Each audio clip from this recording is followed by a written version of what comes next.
why 2020 will be successful for the Miami Hurricanes.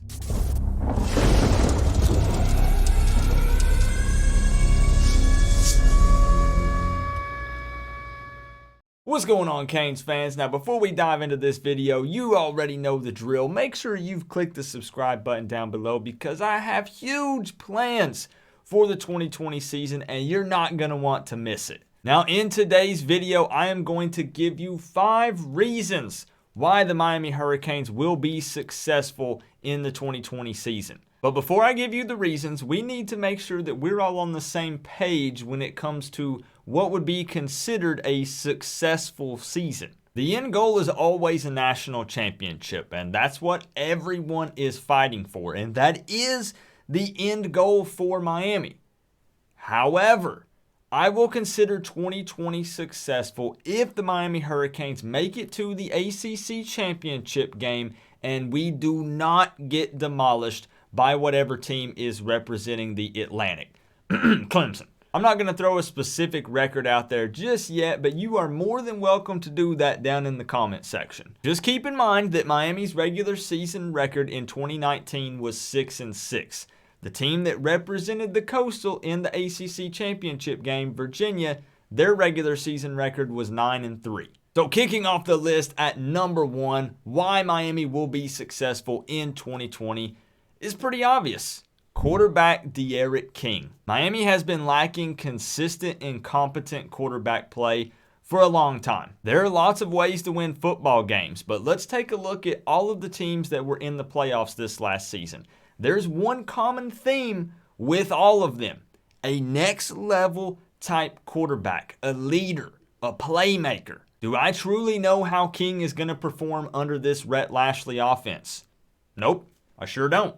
But what I can tell you is that if he's even close to as productive as he was at Houston in 2018, he's going to be the quarterback that we've been waiting for. And I realize that he's only here for one season, but that's what we're talking about in this video is the 2020 season. Coming in at number 2 on the list is the spread offense. Rhett Lashlee is respected as one of the top spread offense minds in college football. And luckily for Miami, he's our new offensive coordinator. All it would have taken in 2019 for Miami to go 11-1 in the regular season would have been 30 points per game. All of this, of course, is hypothetical, assuming that everything else went exactly as it did, which I know sounds weird, but just roll with it for a second. Basically, what I'm getting at is asking for 30 points per game average is not asking for a whole lot. Lashlee's offense at SMU averaged roughly 80 plays per game and 41.8 points per game. If he can accomplish similar numbers at Miami,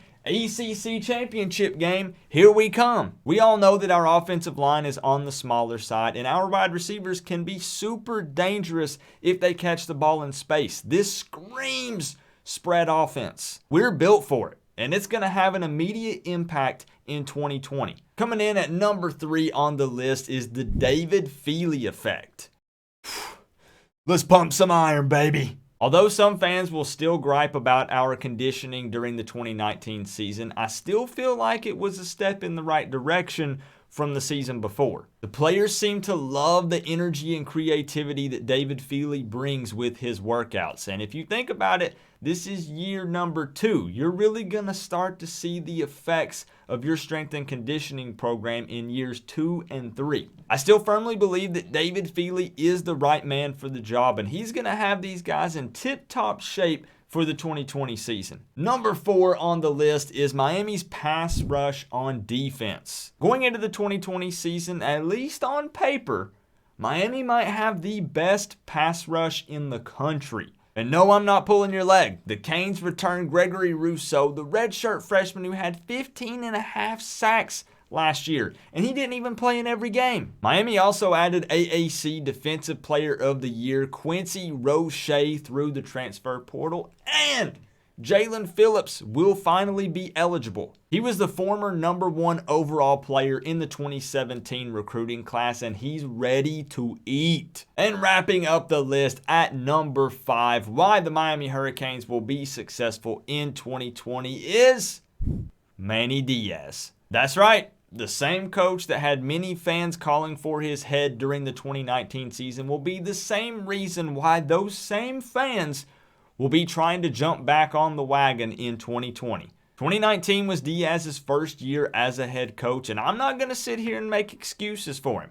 But I do feel like he's learned a lot. I believe that he truly cares about this football program, and how can you not feel the same way after all of the changes he made after just year one? He showed that he's not stubborn like some of our past head coaches, and he showed that he's willing to adapt and change. And in today's age of college football, that's a requirement. Manny Diaz is a big reason why we were crowned off-season champions once again.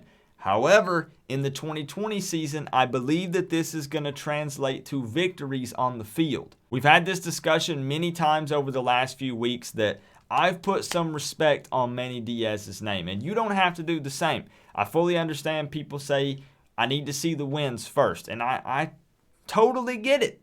I'm right there with you.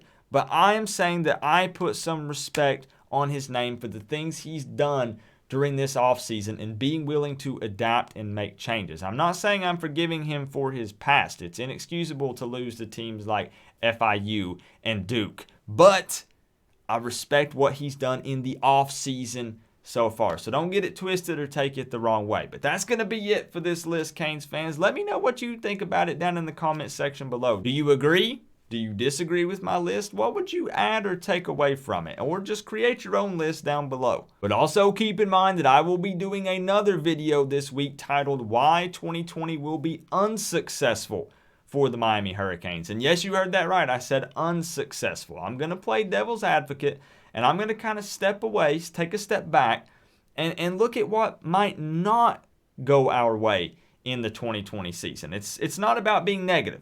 That's not it. You guys know that I'm usually pretty positive, and this season I've said I'm going to remain cautiously optimistic going into the season, but it's about setting my Canes pride aside a little and trying to look at both sides. So that video will be coming up later this week. I'm looking forward to doing that one. That one might be a little bit tougher. I just spit everywhere. That was like a fountain. That one's going to be a little bit tougher to make than this one was, but like I said, please let me know your list down in the comment section or critique mine. I welcome it. All right, but that's going to be it for this video, guys. Before I wrap it up, I do want to say thank you to all of the guys and gals that you see on your screen right now. These are members of the Canes fam. They have clicked the join button beside the subscribe button or the first link in the description, depending on if you're an Android, Apple, or PC user. But that, I'm going to be transparent, that costs money per month that they're contributing to the channel, and it helps make these videos happen. It helps upgrade my equipment and keep the channel up and rolling. So thank you guys so much for all of the love and the support that you show me, and thank you for all the loyal viewers, you guys sharing the videos, liking the videos, the regular donators in the live streams. You guys are my family, my Canes fam, my college football family. That's going to be it for this video, guys. Remember that we are all one big happy college football family, but at the end of the day, I gotta say, it's always better when you get to rep the U. Coach Coop, peace out.